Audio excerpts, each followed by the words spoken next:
జిల్లా జైపూర్ మండల కేంద్రంలో బీఆర్ఎస్ పార్టీ మాజీ ఎమ్మెల్యే బాల్కసుమన్ చిత్రపటాన్ని కాంగ్రెస్ పార్టీ నాయకులు దగ్ధం చేసి నిరసన వ్యక్తం చేశారు. ఈ సందర్భంగా కాంగ్రెస్ పార్టీ జిల్లా ముఖ్య నాయకులు రిక్కుల శ్రీనివాస్ రెడ్డి మాట్లాడుతూ బాల్కసుమన్ అధికారంలో ఉన్నాననే భ్రమలో మాట్లాడుతున్నారని అన్నారు. ఓడిపోయిన నిరాశ బాధ మాటల్లో వెల్లడిస్తున్నారని తెలిపారు.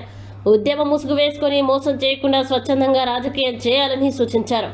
ఉద్యమ ముసుగుల్లో అధికారం సాధించి రాష్ట్రంలో కేసీఆర్ చెన్నూరు నియోజకవర్గంలో సుమన్ అరాచక పాలనతో ప్రతిపక్ష కాంగ్రెస్ నేతల్ని భయభ్రాంతులకి గురిచేసి ఎస్సీ ఎస్టీ అట్రాసిటీ కేసులు పెట్టి పిచ్చి తొగ్లక్ పాలన చేశారని దూషించారు. ఎన్నికలు ముగిసిన తర్వాత నియోజకవర్గంలో ఎన్నడూ కానరానన్ని సుమన్ పార్లమెంటు ఎన్నికలు సమీపిస్తున్న సందర్భంగా ప్రజల మధ్య పేరును పొందడానికి వికృత చేష్టలతో అనుచిత వ్యాఖ్యలు చేస్తున్నాడని వెల్లడించారు. చిల్లర రాజకీయాలు చేస్తూ ప్రతిపక్ష నేతగా ప్రజలకి సేవ చేయకుండా సోషల్ మీడియా పేరుతో యువతని తప్పుదోవ పట్టిస్తే చెన్నూరు నియోజకవర్గం కాంగ్రెస్ పార్టీ కార్యకర్తలు తగిన బుద్ధి చెప్తారని హెచ్చరించారు.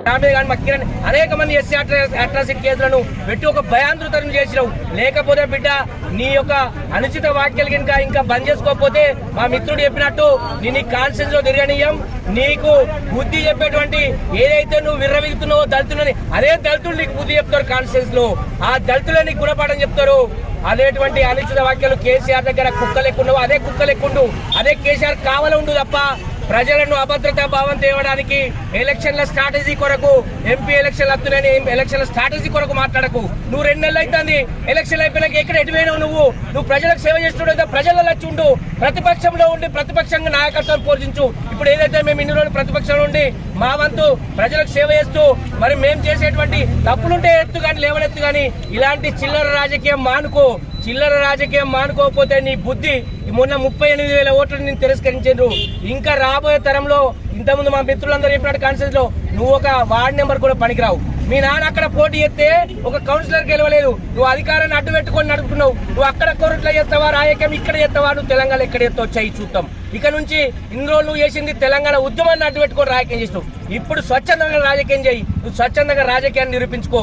ఇక్కడ ఎవరినో అనగదొక్కుతా నేను ఇంకా భ్రమలో ఉన్నా, నేను భయభ్రాంతులకు గురి చేస్తాను. ఇంకా మా అమాయకమైన చెన్నూరులో ఉన్నటువంటి మా అమాయక కార్యకర్తలను ఏంటో భ్రమలలో గుర్తు చేయకు. వాళ్ళకి ఏమైనా న్యాయం చేయాలనుకుంటే ప్రజలలో వచ్చి ప్రజా భద్రత చూపెట్టు.